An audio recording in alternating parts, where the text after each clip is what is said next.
En la noche de la radio ya comienza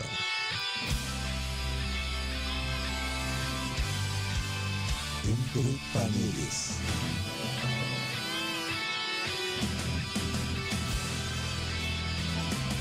Entre Paneles comienza ahora.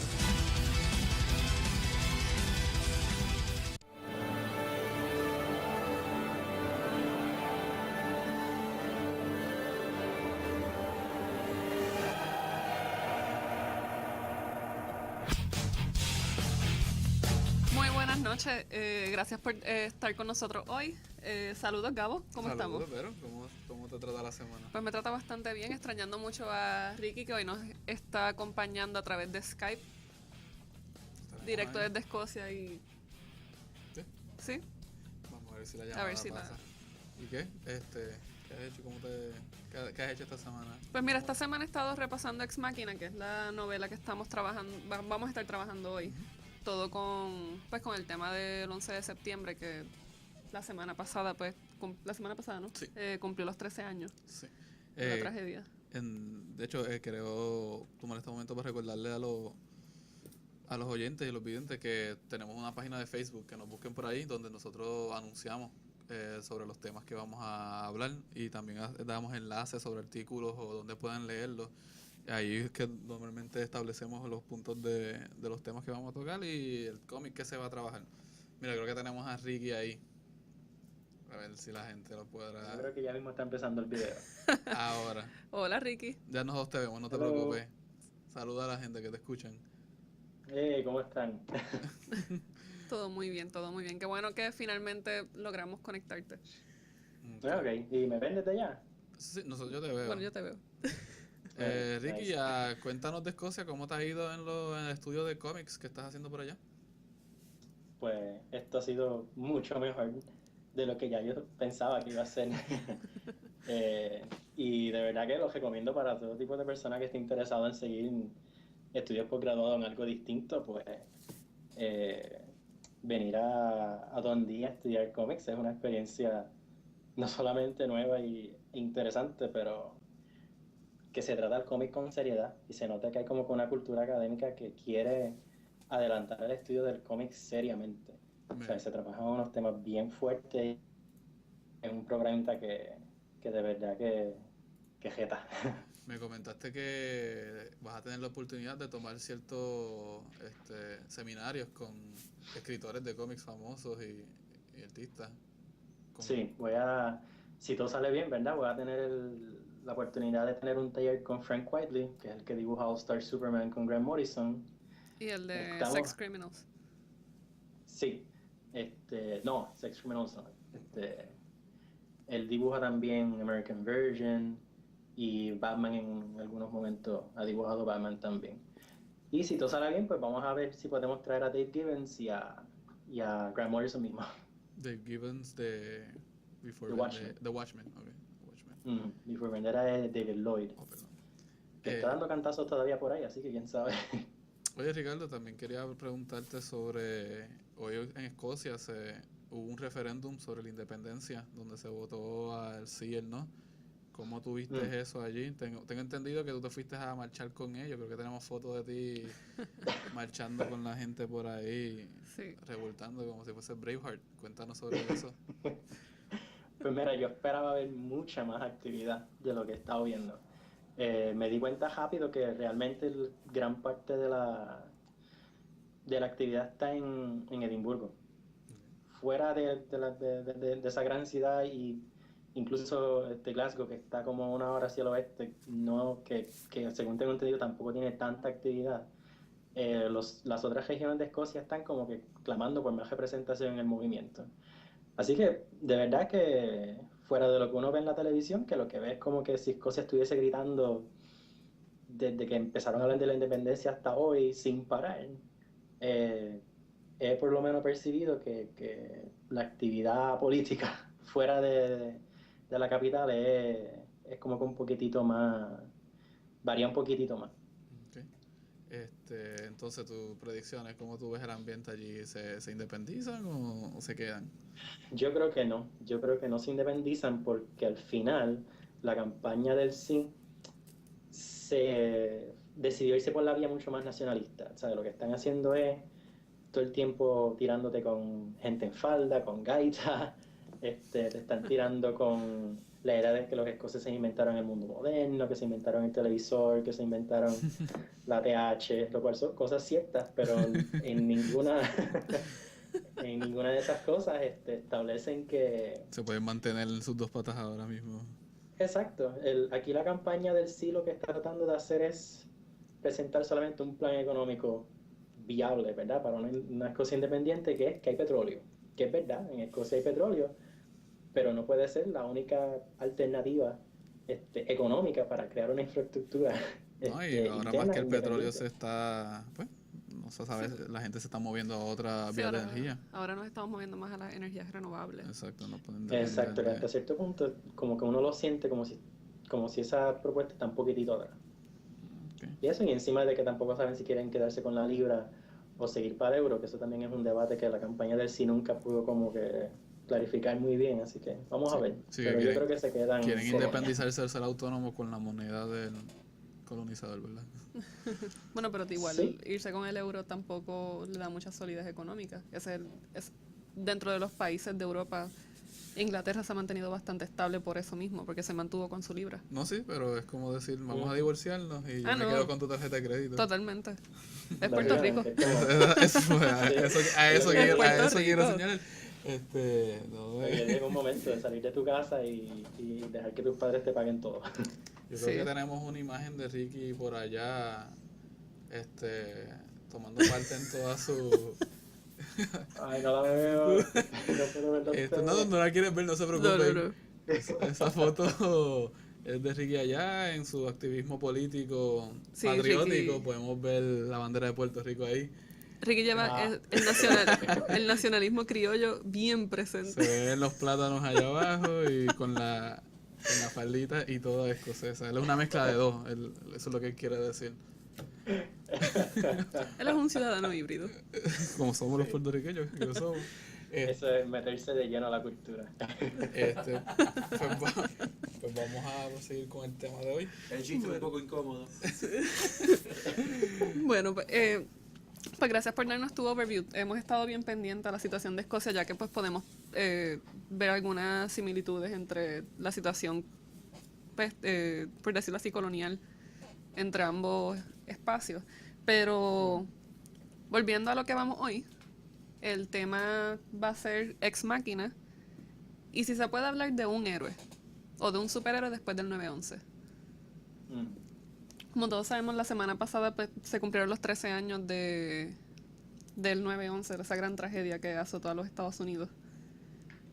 Yo tengo muchos issues con eso. Pero Es que independientemente de los issues que puedas tener, lo que piensas de lo que pasó, quién lo causó, hay que reconocer que desde ese punto el mundo de nosotros, Estados Unidos, de todo el mundo donde se afecta a los Estados Unidos, nunca fue lo mismo, no fue igual. Totalmente, en no, cuestiones de totalmente. tono, en la economía, todo cambió. Los 90 fueron bien reconocidos por un optimismo después de la caída del comunismo, pero una vez llegó el 2001, todo eso cambió. Todo eso dio un 180, sí, la vuelta. sé que fue prácticamente la mediatización. Terminamos los 80 con el muro de Berlín, Ujú. que comienza de momento toda la esperanza. Terminamos Y la en los 90, prosperidad y la prosperidad empezamos, económica claro. que hubo con eso. Empezamos el 2000 con los símbolos, hasta cierto punto, del imperialismo norteamericano y económico cayendo. Ujú. Sí, pero también lo que Gabo dijo, ¿verdad? Es bien importante porque los 90 no fueron tampoco una década de gran optimismo, fue realmente ya finales que como que con la llegada del nuevo milenio como que la gente empieza a tener la idea de que puede dar como que un reset y empezar a, ¿verdad? Como que una nueva era americana y en el proceso caen las torres y lo que entonces tenemos es una vuelta a la guerra, a un estado casi permanente de guerra y pues que al fin y al cabo ha desembocado en una de las crisis más intensas de la historia de los Estados Unidos, particularmente en el aspecto económico, porque la guerra hasta cierto punto ha jugado mucho en lo que es, ¿verdad?, la infraestructura económica del país. Y esto se ha visto en las cosas de cultura popular también. Ya tú no ves muchas historias, no es como los 80 que tú podías decir, mira, esto es una tortuga que mezclamos con un mutagénico y se convirtió en un ninja. Yo tengo un carro que puede viajar al futuro y al pasado. Ya como que después de ese momento, ya tú no ves ese optimismo, ese nivel de casi infantilidad en las películas. Ahora tú tienes que relacionarlo con la realidad. Tú tienes que ser, si no es guerra, es algo que se pueda comprobar científicamente. Todo el mundo está buscando esa hiperrealidad dentro de la misma ficción, dentro de lo mismo de la fantasía, que ya que tú en los 80 pudiste haber como copiado un poco más. Sí, a mí me parece también que con el advenimiento del 2000, de momento surge como si fuese un quebranto tecnológico. O sea, tuvimos el Y2K que estaba todo el mundo freaking out porque iba a ser como el desastre tecnológico de nuestra era. o sea, ever. O sea, y terminó siendo nada, exacto. Y luego pues tenemos las torres que representan entonces otra caída, como que el 2000 no arranca bien. Exacto, el 2000 no arrancó como lo esperaban con el Y2J, pero arrancó con el 911. Que de ahí un momento que eso marcó lo que iba a ser la mentalidad. Sí, redefinió hasta cierto punto el nacionalismo norteamericano, se definió la forma en que los Estados Unidos se representaban las políticas ante el mundo. exteriores de los Estados Unidos. Exacto, y la economía.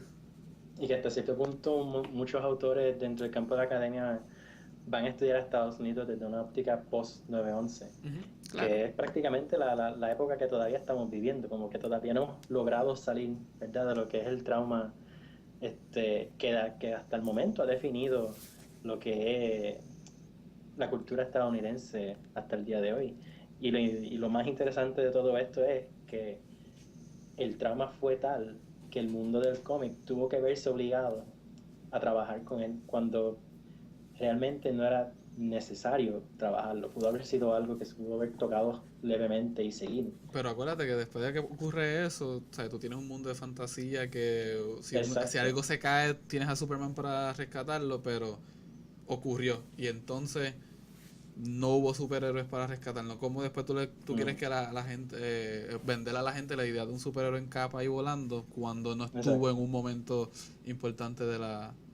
De hecho, ahí es que vienen los bomberos y los policías vienen a retomar el lugar del superhéroe. Que después de septiembre básicamente después de que caen las torres, los cómics tienen que recurrir a reconocer al héroe real como que del evento, ¿verdad? A eso, ¿verdad? De la falta de que los superhéroes en que todos nosotros creemos del mundo del cómic hayan fallado. Por ejemplo, los superhéroes de Marvel, que viven mayormente en Nueva York, no tienen de otra más que de bregar con el hecho de que no pudieron salvar la ciudad. Y eso se va a ver representado mucho más en Marvel que en DC, porque los personajes de DC viven en ciudades ficticias, ¿verdad? Exacto. Pero Marvel en sí va a tener que entonces buscar una forma de cómo pedirle disculpas al público por no haber podido lograr salvar, aunque sea en forma fantasiosa, las Torres Gemelas. Eso fue lo que ahí tiene el issue, el cómic de J. Michael Straczynski de Spider-Man, el 36, que básicamente era un perdón de los superhéroes a los lectores, diciendo que cómo no pudimos prevenir esto, perdonen, no pudimos evitar esto de pasar, no pudimos... Y tienes hasta Doctor Doom llorando en eso, hasta los villanos están rendidos ante esta catástrofe porque no pudieron hacer nada. O sea, los malos son malos, pues quieren destruir el planeta, pero cuando algo ocurrió en vida real en Manhattan, hasta ellos se tiraron a llorar. Y eso es no quiero decir irónico, pero lo chistoso del evento. Chistoso, sí. Una forma morbosa. Sí, igual no deja de ser hasta cierto punto, vamos, como no son el hater, pero sigue siendo propaganda.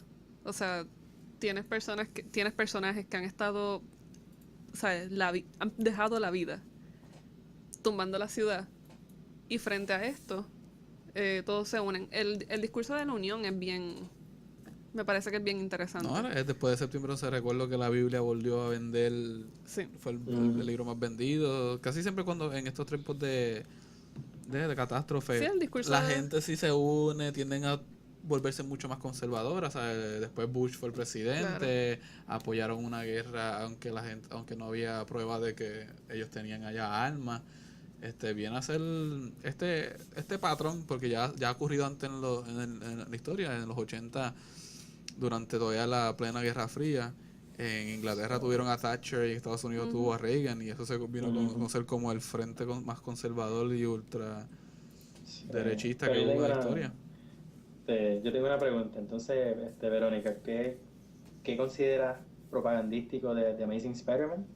A mí, bueno, fue lo que estábamos comentando en una ocasión. A mí lo estuve leyendo, a mí el cómic no me gustó. Me pareció que en esa... Sí, Gabo, you can freak out. Me pareció que en esta necesidad por apelar a las emociones, como Ujú. que dejó un poco lo que se estaba construyendo desde esos personajes. Me pareció O sea, que rompió con la continuidad. no sé, a mí no O me con la convenció. ilusión. Me pareció que, vamos, narrativamente me pareció que estaba bien construido, Mm, pero el discurso emocional, como no me lo tragué. No sé si... Sí, sí, entiendo. Es una cuestión de percepción, o sea, a mí el discurso emocional no me caló. Pero es como dijo Ricky ahorita, ellos pudieron haber no tocado el tema, punto. Ah, no, no. Lo pudieron haber O sea, continuado como si definitivamente. nada. Decidieron hacer eso por eso y quedó light, porque él no dice nada de Al Qaeda, no dice nada, solamente claro. habla de las personas que recibieron el cantazo. Ah, no, definitivamente no estamos hablando de Frank Miller. O sea, Y no, exacto, eso vamos a hablar después, que Frank Miller se fue Sí, por ¿no? un extremo. Pero hay que recordar al momento que eso ocurrió. Yo me acuerdo que estaba en el salón cuando eso ocurrió, lo que vino a pasar, a transcurrir después de que las torres cayeron, la mentalidad de las personas. Me acuerdo que rápido empezaron a hablar, mira, vamos a guerra, nos atacaron, fueron unos terroristas, fueron este grupo de acá que se responsabilizó. Nadie se acuerda que eso fue bien poco a poco que empezamos a adquirir la información de quién verdaderamente fue, por qué lo hicieron.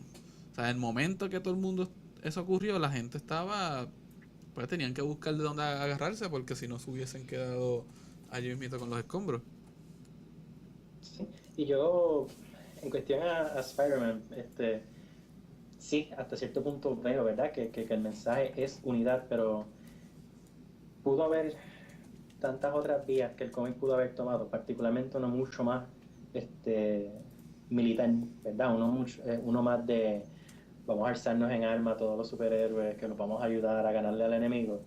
Y yo pienso que entonces fueron inteligentes, fueron mucho más prudentes y mucho más conscientes de lo que fue el trauma y el evento. Y como que se dieron la labor de entonces dar otro tipo de mensaje. Sí, se enfocaron en la reconstrucción. Vamos a reconstruir. Nos caímos, pues vamos a levantarnos. Obviamente detrás de todo esto después ocurrió que nos metimos allá, que atacamos, totalmente. todavía estamos allí, vamos a ver. El cómic de Spider-Man trató el tema con sensibilidad, pero igual, o sea, no sé si me entienden. Reconozco que fue tratado con sensibilidad, pero la forma en que estaba apelando a las emociones a mí no sé, a mí realmente me incomodó. Okay. O sea, es curioso porque Ex Machina es bastante propagandístico también. Sí, pero a mí me parece que Ex Machina trabaja la propaganda de otra forma. Porque en Ex Machina tú de momento ves a una persona que lo está mirando primeramente desde el vigilante y después desde lo legal. Para aquellos que no han leído Ex Machina es sobre un superhéroe en el mundo real que habitaba en New York, que vivía en Nueva York y estuvo presente durante el ataque de 11 de septiembre. Él, antes de los ataques del 11 de septiembre, poco antes, había decidido dejar de ser superhéroe y tirarse para político, alcalde creo que era de Nueva York. Sí, Quería tirarse para alcalde y la gente le decía, mira, tú no vas a ganar, tú eres un superhéroe, un tipo que andaba por ahí volando y loco. Y después del 11 de septiembre, que él detiene uno de los aviones de chocar en la segunda torre, pues obviamente las estadísticas cambiaron y resulta que ganó. Pues el resto del libro cuenta cómo esta mentalidad de vigilante a hacer otra como que rueda en la máquina va cambiando, al punto que él cambia hasta el otro extremo, al final. no quiero dar mucho detalle para que lo vayan y lo lean. Pero básicamente el libro es de ese procedimiento de la mentalidad, cómo cambiaron también en el mundo de los cómics, cómo ya lo del vigilante, lo de ser un superhéroe no se ve tan viable como ser un político que pues quiere ayudar a su gente. Yo quiero pasar estas leyes para proteger a los míos, vamos a hacer eso.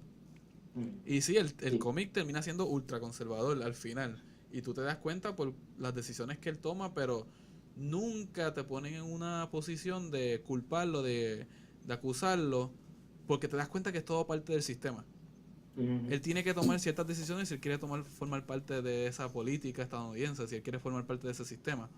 Y las decisiones a veces tú piensas, teatro, este tipo está loco, está peor que cuando quería volar por ahí en un spandex. Pero a mí me pareció que en esa batalla que él tiene constantemente entre, ok, quizás al yo ser un vigilante puedo avanzar más con lo que necesito hacer versus toda la burocracia que se tiene que trabajar a través del aparato del Estado. A mí me pareció bien interesante cómo se estaba dando esa tensión, y más cuando tú efectivamente puedes ver en el caso cuando el Ku Klux Klan quiere pasearse por Nueva York, que están buscando una reacción negativa de todo el mundo de los medios y precisamente de Hundred, que es el alcalde de Great Machine.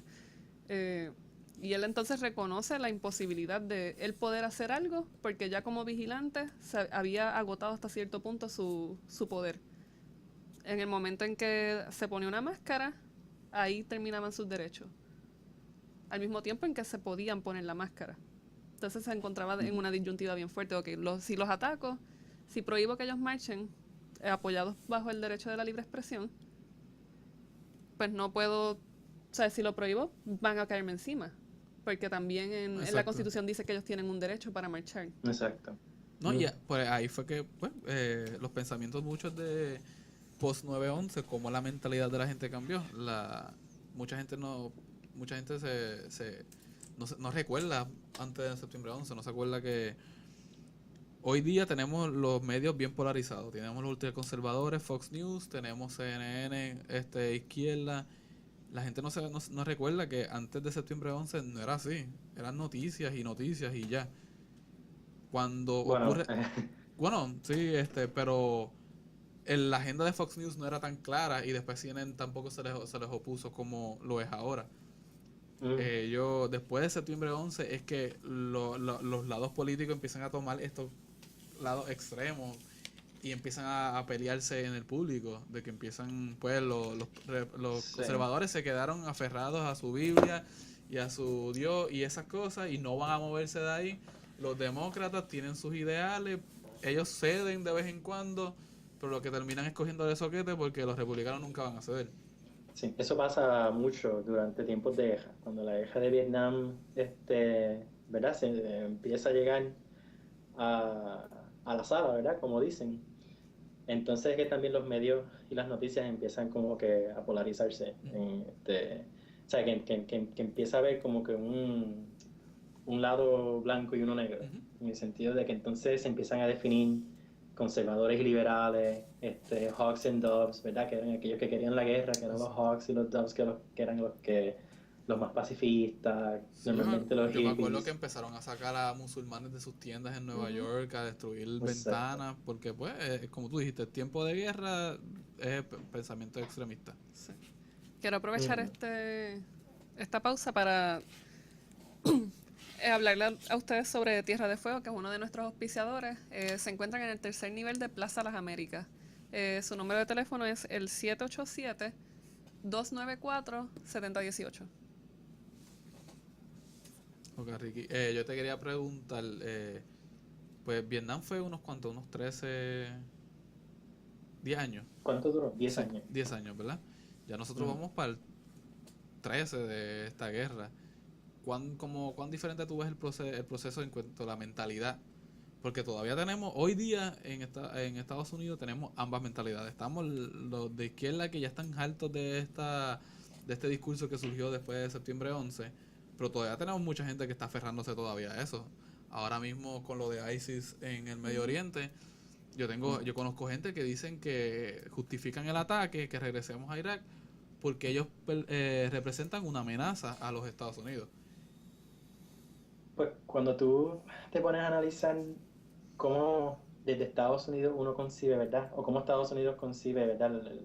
El concepto de guerra, es como que bien aferrado a unas definiciones como que geográficas bien estrictas. Nosotros, bueno, el estadounidense en particular, y como ¿verdad? Media a través de su cultura, como que le gusta tener las cosas bien claras. Nosotros vamos a atacar a un grupo que tiene nombre y necesita nombre, ¿verdad? Que en este caso ISIS tiene que estar en Irak, porque el Medio Oriente es un concepto muy amplio que hasta cierto punto tiende como que a confundir. Eso era algo que tenía Vietnam a su favor, ¿verdad? Estamos atacando a los comunistas en Vietnam. En la Segunda Guerra Mundial estamos contra los nazis, ¿verdad? Con su líder que es Hitler atacando a Alemania. Hoy día, por lo menos, yo veo que como que hemos dado un regreso como que a esas definiciones. Después que cae Saddam, nos vamos de Irak, como que las cosas están como que frías, ¿sabes? Hay algo en el Medio Oriente, está ocurriendo, es bien complejo, pero no es hasta que como que ISIS regresa y como que nos volvemos a reenfocar en Irak, que entonces ahora es que yo estoy volviendo a ver un regreso como que a las concepciones más, o a los conceptos más clásicos de cómo trabajar la guerra desde el punto de vista cultural estadounidense. Y es como tú dijiste de buscar una figura a cual culpar, porque Exacto. lo que eran los rojos, los comunistas durante la Guerra Fría, pues ahora son los musulmanes, los árabes, y los encapsulan o sea, los engloban a todos ellos bajo el mismo epíteto de terrorista. Exacto.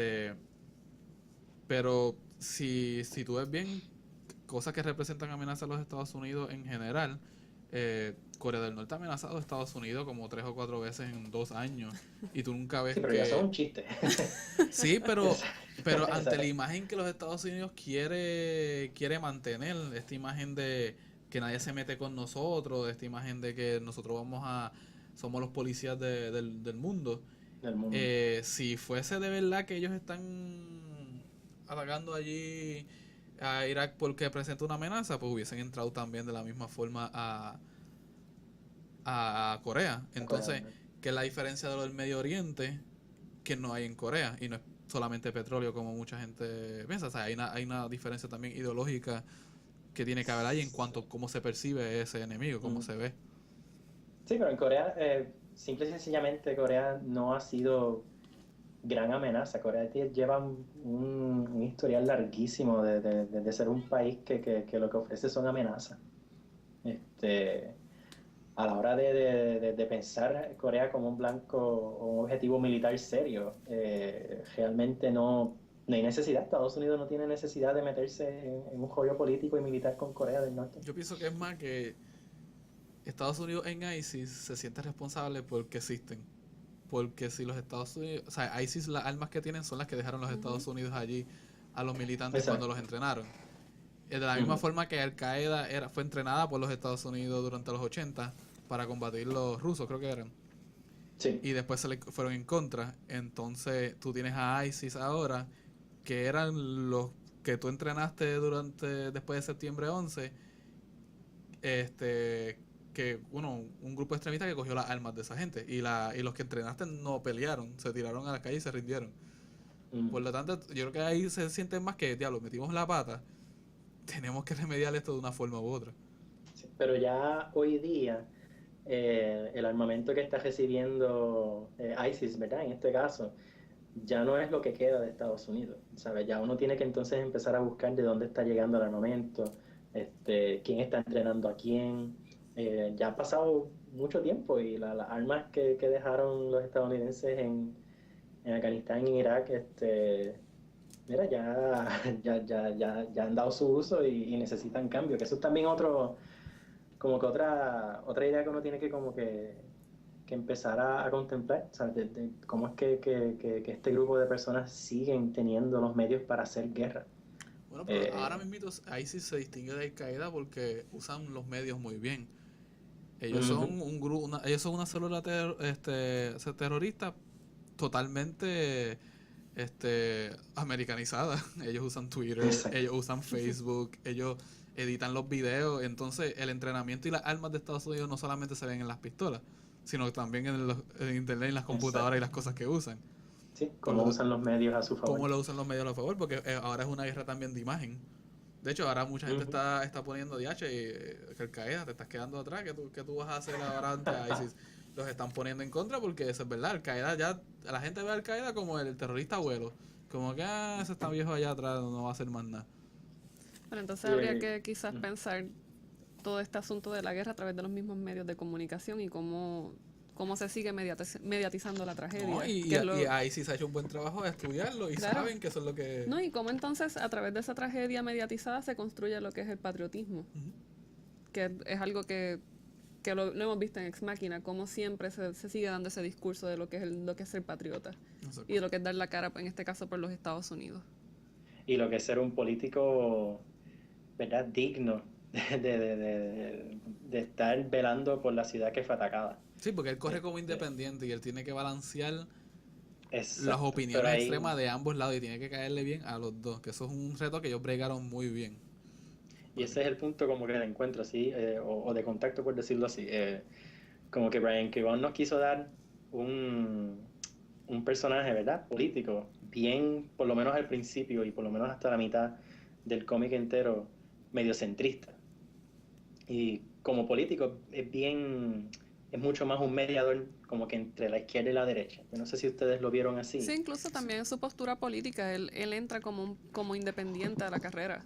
O sea, él nunca se quiere identificar con ninguno de los dos bandos, aunque en muchas ocasiones toma medidas que pueden ser republicanas como demócratas. O sea, todo el discurso, a mí me parece que el discurso social político por donde él va es bastante demócrata. Económicamente es bien conservador. Pero él lo dice, él a veces dice, tengo que tomar esta postura ahora conservadora porque la última que tomé sobre el último asunto fue súper liberal. Y él sabe cómo él tiene que balancearse, que si lo vemos sobre el mensaje que él quiere llevar al lector, que pues sí, sea como que un mediador, que sea que las personas que estén viviendo esta situación en Estados Unidos no se lleguen a los extremos como ocurrió y como sigue ocurriendo. Pero después vemos en el desarrollo del cómic que pues, él sí escoge un lado al final. Sí, y también como que empieza a favorecer mucho más su lado superheroico, por decirlo así, ¿verdad? Incluso que hay unas instancias en el cómic, particularmente uno de los story arcs donde están buscando a un terrorista que estalló, yo creo que fue una bomba química en una marcha contra la guerra. Que están buscando a la persona responsable y dado los poderes de Mitchell 100, que es el personaje principal que puede hablar con las máquinas, es a través del uso de sus poderes que lo logran encontrar. Y que también es bien importante destacar que cuando Mitchell decide correr y cuando ejerce como alcalde, él públicamente dice que no va a usar sus poderes y que legalmente no los puede usar. Así que como que a través del cómic hay como que instancias donde como que Brian K. Vaughan, el autor, como que está poco a poco recordando o por lo menos favoreciendo la propuesta de que hay que ser un poquitito más superhéroe que político. Pero entonces, ¿cómo eso apela al lector en sentido de que, ok, se supone que yo me sienta relacionado con este personaje que después de septiembre 11 quiso hacer algo más por su gente, como muchos gente de New York, personas de Nueva York se sintieron? Pero este personaje sí tiene un poder, yo no tengo ese poder. Entonces él estaría limitando al lector, diciéndole, o sea, tenemos una generación de que veía a Superman, yo quiero ser como Superman, volar, bla, bla. Yo quiero ser como Batman, que tener un chorro de chavo y un chorro de juguetes. Pero ahora no, ahora te está diciendo, tú tienes que ser un superhéroe, pero tienes que, como esta misma persona luchaba contra su lado extremo, o sea, yo sé que tú quisieras matar a todos los árabes ahora mismo, pero te está diciendo, no, tú tienes que ser un poquito más recogido en términos de... A mí me parece que hasta cierto punto pues sí tiene el discurso de, okay, you have to be the better man or the better person. Exacto, la mejor persona. Pero siempre se ve ese struggle continuamente. Incluso yo creo que después de 9/11 la figura del héroe, a mí me parece que uno puede más mirarla quizás más recíproca a lo que fue Watchmen, que es esta persona que ya ha perdido toda la esperanza, que quiere sobresalir, que quiere brindar algún tipo de alivio a los males sociales, pero no no tiene las herramientas. Me parece que después del 9/11, como bien Ricky una vez me dijo que el héroe se reconfigura, pero yo no creo que se reconfigure positivamente. Yo creo que va más al gutter. Bueno, es que se les reconoce más por sus fallas. Es como me acuerdo algo que dijo Rorschach en Watchmen, que él dice, ¿por qué es que casi todos los superhéroes que yo conocí terminan en un manicomio? Aquí, ahora post 9/11, ¿sabes? Si en unos 60 reconocimos a los superhéroes por tener sus fallas internas y esas luchas, ahora estamos viendo una lucha que es mucho más fuera de tu poder, ¿sabes? Una lucha que es externa. O sea, esta gente, estos terroristas están allá, tú no puedes hacer nada por evitarlo. Va a haber gente que todavía va a seguir surgiendo con esa mentalidad, de la misma forma que nosotros también tenemos nuestras cosas que a ellos les molestan de nuestros ideales. Que uno como persona que... Dime, Ricky. No, mala mía por interrumpirte. No, dime, ya terminé. No, que sí, lo que Vero dijo es bien importante. El superhéroe se reconfigura, pero es por fase. Yo creo que después de 9/11 vamos a tener como 4 o 5 años donde el superhéroe está como que todavía amoldándose a la nueva identidad, ¿verdad? Del superhéroe traumado que no pudo parar un ataque a la nación. Pero ya eso yo creo que lo marca mucho más el cine, cuando llega The Dark Knight, cuando entonces empiezan a salir las películas de Marvel que van a desembocar en The Avengers, entonces es que el superhéroe empieza como que ya pasó la etapa del trauma, ya nosotros dimos nuestros perdones, ahora nosotros vamos a seguir siendo superhéroes. Pero como quiera está atado todavía el evento, porque Iron Man, que fue la primera película de superhéroe que trascendió todas las expectativas, dinero y todo, la actualizaron para que él es un mercante de militar, de armas militares al Medio Oriente. Y Captain America también, o sea, le cambiaron, le ajustaron ciertas cosas al vocabulario, al lenguaje para apelar más al moderno. Incluso también me parece que Batman, independientemente el problema que surge como base para poder dar cabida a Bane, por ejemplo, es lo de Occupy Wall Street, pero sin la tragedia de las torres y todo ese desbalance económico que hubo, no hubiésemos tenido quizás este problema con Occupy Wall Street. Y se sigue alimentando. Y sin contar que todo esto tiene una imagen súper militar. O sea, tú tienes los Avengers, que es una milicia con dinero, o sea, una milicia privada, el Private Military Company, como le dicen, como sale en Metal Gear también. Tienes a Batman, que Batman, el Batimóvil, es un tanque de la guerra. Y ellos aplican su toque de queda, o sea, they're martial law in everyone. No, y todo sigue este patrón, esta misma estructura de la mentalidad post 9/11, de como igual que en los videojuegos, los Call of Duty se hicieron bien famosos porque te ponían allá en la guerra. Claro. Todo sigue este patrón ultramilitar. La película de Superman, cuando salió, Man of Steel, la última, el anuncio que era Superman y era después un soldado norteamericano del National Guard, cómo se intercambiaba la figura. Entonces el soldado viene a convertirse en el superhombre de la sociedad moderna. Y lo que Vero mencionó de Batman, yo como que después de 9/11 he visto como que Batman va poco a poco poniéndose incluso más paranoico. Sí. Como que, y entonces la versión, ¿sabes? La parte de Bruce Wayne cada vez es menor. ¿Sabes? Bruce Wayne como que juega un papel mucho menor en las historias nuevas de Batman. Es que me parece que realmente Batman...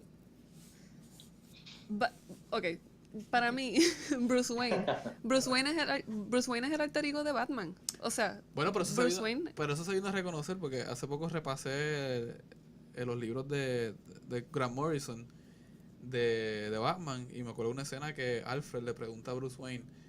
Antes, Bruce Wayne, cuando decía que yo tengo que hacer esto, se refería a Bruce Wayne, pero Alfred le dice, ¿te has dado cuenta que ya dejaste de usar el yo con Bruce Wayne, lo estás usando con la máscara cuando eres Batman? Sí, y Bruce se convierte en esa identidad aparte, totalmente ajena. O sea, Batman y Bruce Wayne, o sea, son un sujeto totalmente escindido.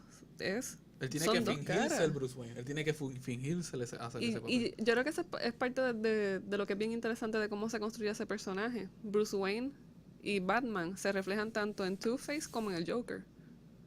Exacto.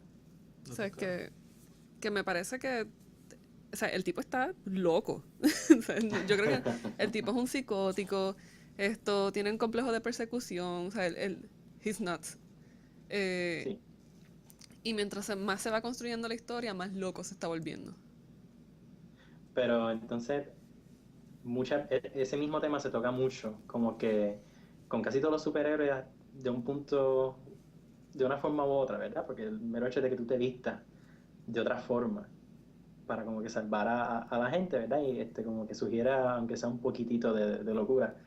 Pero en el caso de Mitchell Hundred, ¿verdad? El personaje de Ex Machina, ese, como que ambas formas del personaje están bien separadas.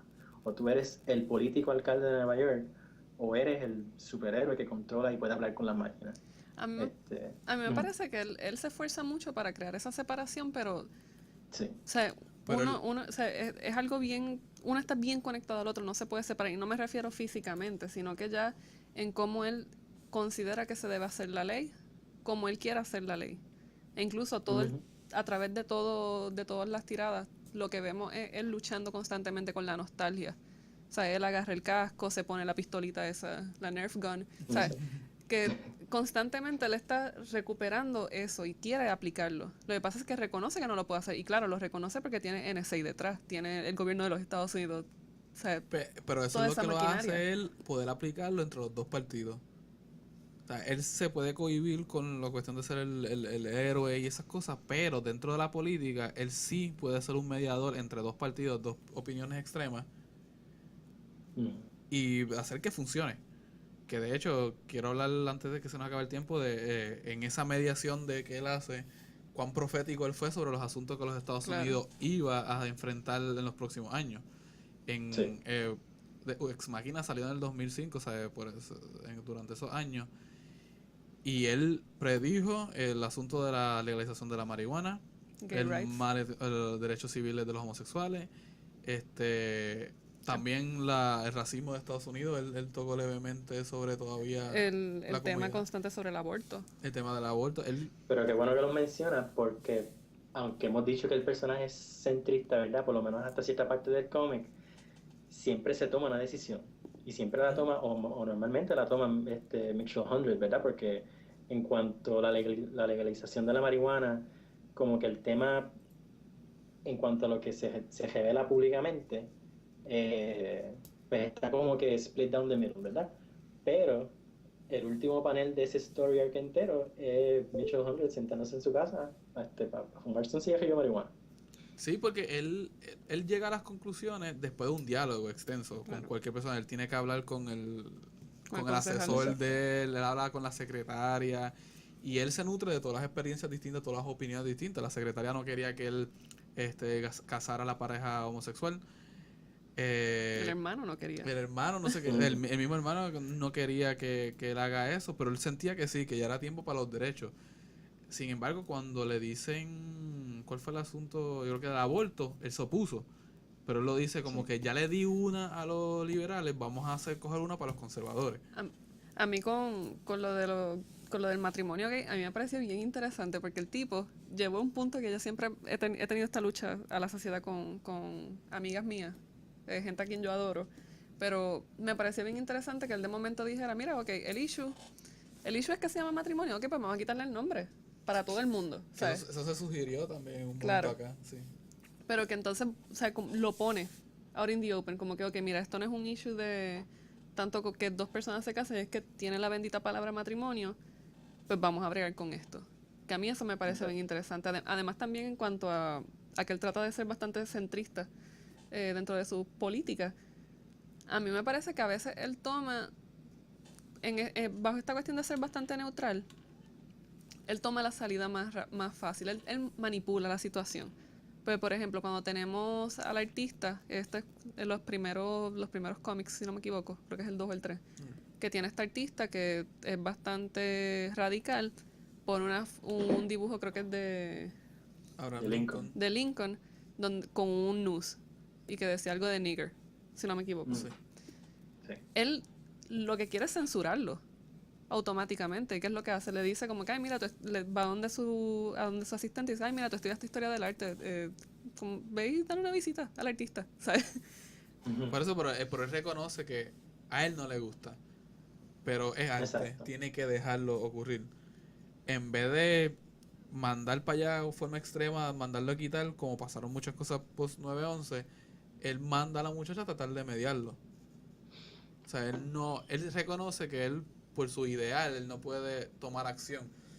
Esta es mi opinión, pero de seguro hay gente con otra opinión, pues No, vamos claro. a dejarlo. Por eso la manipulación, o sea, por eso es que él dice como que, ok, mira, yo no puedo hacerlo directamente pero vamos a darle la vuelta al asunto, ver cómo esto lo puede hacer para que parezca, o sea, el tipo estaba loving her, o sea, Sí. el tipo le estaba Es un haciendo lobby, pensar sí. a ella que ella estaba tomando la decisión de que así- sacara la imagen, pero eso y fue le lo- funcionó. Pero eso es definición de lo que ocurrió en la mentalidad post 9/11, ¿sabes? Claro. Toda la política se convirtió en estas cuestiones de lobbying, ¿sabes? Vamos a darte, no te vamos a hablar del tema directamente, pero vamos a usar estos otros medios, otras cosas, con los Facebooks y todo esto para meterte en una idea. Sí. Y fíjate, también como mediador, es que eso es lo extraño de Ex Machina, como mediador como quiera toma decisiones, y es verdad que quizás no las toma dentro del contexto del cómic, no las toma como político o a nivel, ¿verdad?, público, pero el lector como quiera se queda con la decisión de Mitchell Hundred. Exacto. Bueno, Sí, como que son como que dos tipos de comunicación que se están dando, la del personaje con sus personajes y la del personaje con el lector. Y como que la del personaje con el lector es más complicadita y es donde como que el personaje revela más sus intenciones políticas. sí, porque él te deja, o sea, en cualquier momento, mientras tú lo lees, tú puedes escoger una de las opiniones y decir, esta es la mía. Con esta yo me siento más relacionado. Pero entonces Mitchell escoge la de él. Pero el Mitchell escoge la de él, pero con todo y eso, tú entiendes por qué él escogió la de él, porque él te lo racionaliza, todo a través de la comunicación. Él lo hace, él te hace la escalerita y te dice bla, bla, bla, Sí, bla, él te bla, hace bla. el mapa. Él te hace el mapa, Él todo él el te hace el tiempo te mapa está haciendo el mental. mapa para justificar sus acciones. O sea, Pero sigue... Él, pero to- sigue él- siendo politics. él tomó personaje él político. tomó unas decisiones que yo no hubiese necesariamente apoyado, pero entendí por qué lo hizo. Que en el Exacto. juego de política, eso es lo que uno tendría que aspirar a hacer. De nuevo, o sea, no podemos hacer que esta es mi opinión, yo quiero que sea esto porque yo soy el control. No, o sea, tú tienes que... Estás viviendo en una sociedad de gente con opiniones distintas, tú tienes que permitir que ellos también tengan lo suyo. No siempre Pero vas a estar entonces- ganando tú. Exacto. Pero entonces, mientras el cómic va progresando, estamos viendo que entonces Hundred va a ir como que poco a poco regresando al disfraz, ¿verdad? Regresando a su alter ego. Y como que entonces, pues, como que invita a la pregunta de qué es lo que entonces merece la nación después de 9/11 y después de varios años de política que no salieron y de errores a nivel institucional grande. Como que la pregunta final de Ex Machina es ¿qué es lo que hace falta? O un político que sepa lo que va a hacer y que tenga las convicciones ¿verdad?, para sacar al país de unos problemas severos, o un superhéroe que nos venga y nos rescata a todos sin mediar por el proceso político. Pues yo creo que a ese punto ya la mentalidad de Estados Unidos estaba más aceptando el regreso del superhéroe. O sea, él te está dando la posibilidad de que ahí regrese. Mírate, esta es la mentalidad que hay ahora. Quiero ser político. Porque el cómic salió 4 años después del evento de septiembre 11. Sí. Y él ya está presentando, él ya está como que haciendo la camita para esta idea del superhéroe de nuevo. Para ellos, pero en unos nuevos términos, como tú dijiste. Pero Es la conversión poco a poco. Exacto. Tenemos el trasfondo de que es el 11 de septiembre, pero mira, esto, o sea, te puedes acostumbrar de nuevo a ver un tipo en un casco volando por ahí.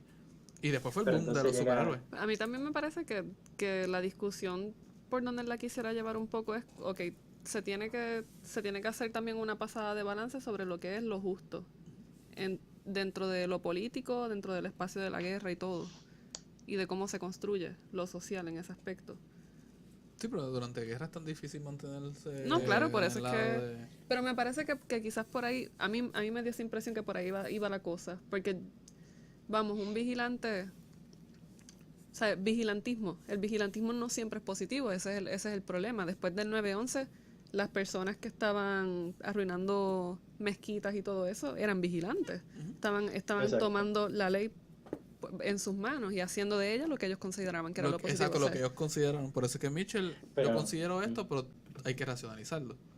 Exacto, y otra cosa bien importante que hay como que distinguir, ¿verdad? El vigilantismo en el cómic no es lo mismo a vigilantismo en vida real, ¿sabes? Hasta cierto punto, ¿verdad? Ser vigilante en un cómic es algo, ¿verdad? Honorable y digno porque de ahí sale Batman. Sí, Pero ser Batman, vigilante- yo creo que Batman es el pésimo ejemplo de un vigilante. No, O por sea, eso- de un vigilante positivo, en el sentido de que de todo lo que él encara con la furia, la ira. O sea, el tipo no te mata a alguien porque él cree que él no debe matar, pero igual lo deja a punto de la muerte. Y es venganza. O sea, y el tipo- la base de todo lo de él es venganza. O sea, Exacto.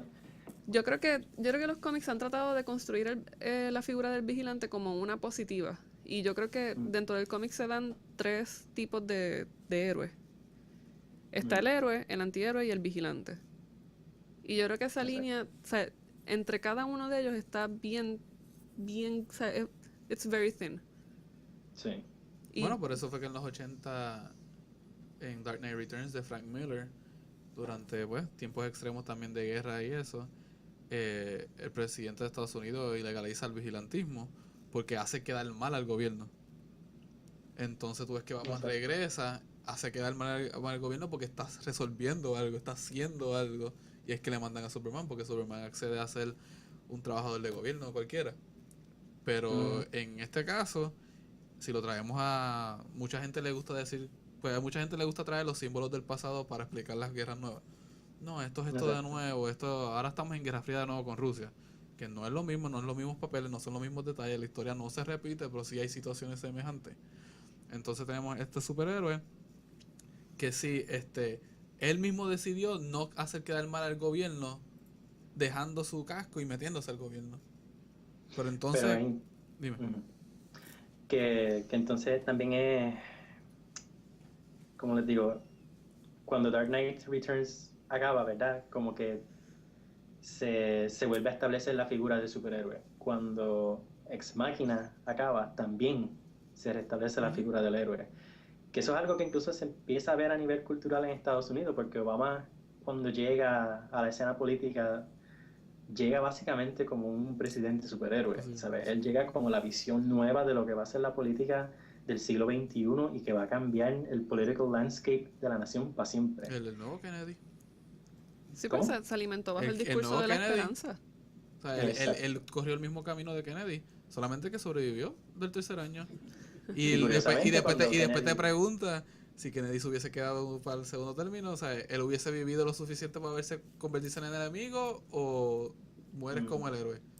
Pero es curioso que cuando Kennedy sale, también hay un boom de cómics en Estados Unidos, porque los 60 son de Marvel. Definitivo. No, es que definitivo, el optimismo, sabes que yo escribo mucho de escritos sobre el optimismo de la era Kennedy en todos los medios, o sea, tanto en la televisión como en Hollywood.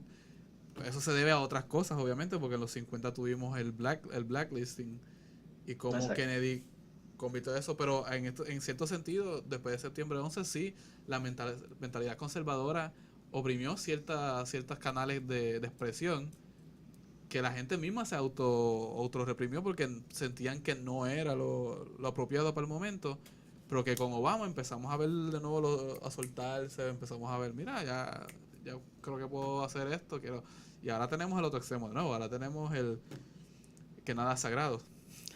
Exacto. Pero a mí me interesaría ver qué va a pasar cuando la presidencia de Obama finalmente acabe. Y entonces cómo también se va a reconfigurar, porque una reconfiguración del superhéroe yo como que presiento que viene nuevamente. Y me gustaría ver cuál ¿Quieres va a saber ser mi el papel opinión? ¿Quieres del saber mi superhéroe. opinión? ¿Cómo? ¿Quieres saber mi opinión? Ujú. Sí, ya estamos viendo que las mujeres pues se están quedando con todo, o sea, ya están en el mundo académico, en el mundo de esto, y están entrando ahora a los cómics.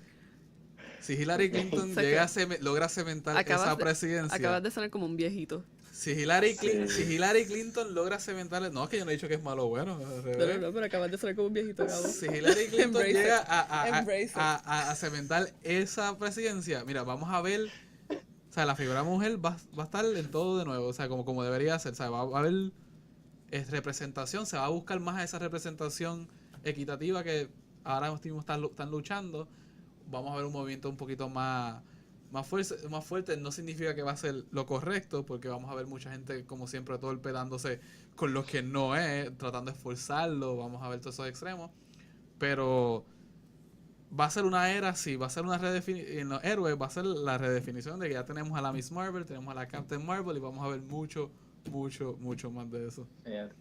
Fíjate, yo no lo veo así. Yo no creo que si Hillary llega ahora. Cuéntame el micrófono a Ricardo ahora.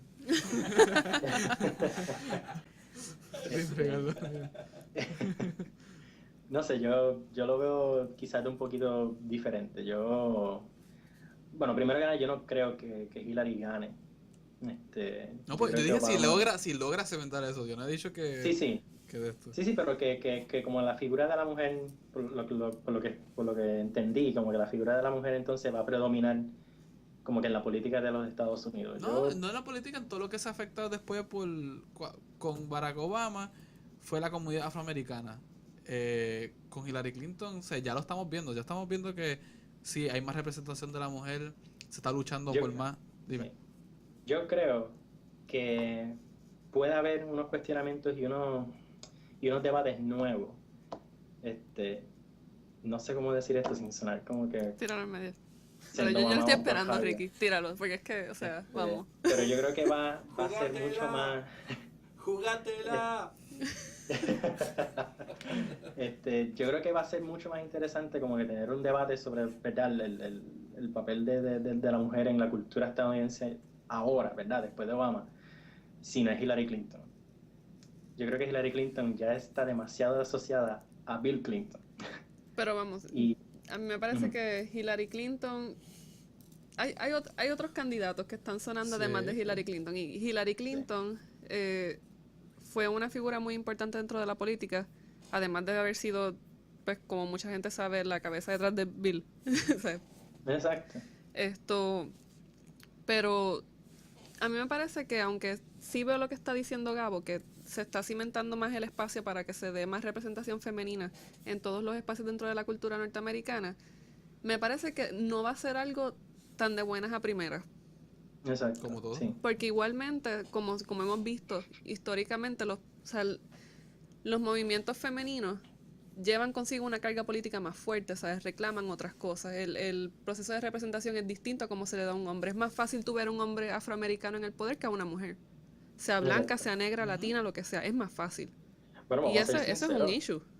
Exacto. Vamos a ser sinceros, la presidencia de Obama no adelantó los temas de racismo en Estados Unidos tanto nada. Sí, pero yo pienso que se fue porque él mismo decidió callarlo.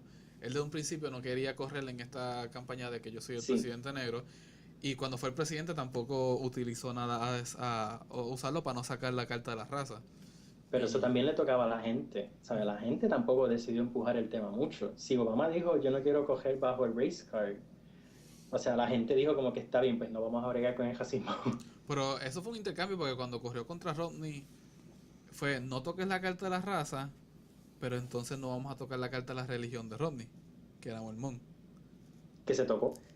Pero lo tocaron los agentes alrededor.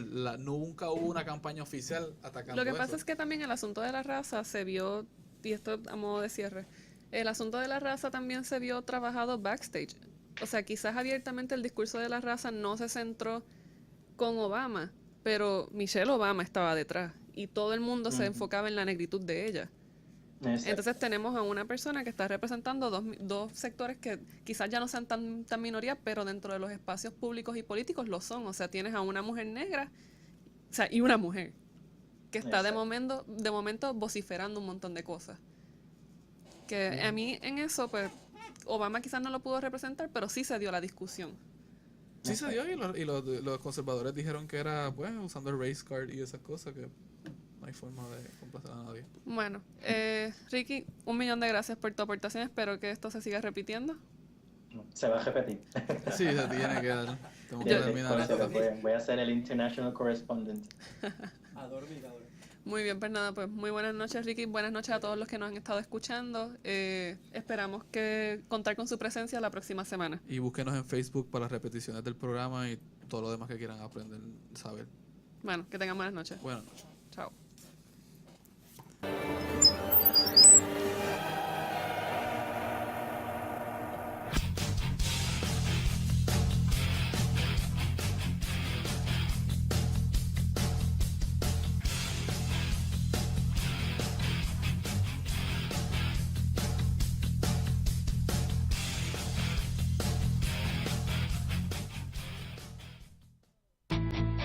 Un nuevo comienzo. Con las mismas ganas de siempre. Estamos trabajando para ti. La radio. La radio. Más programas.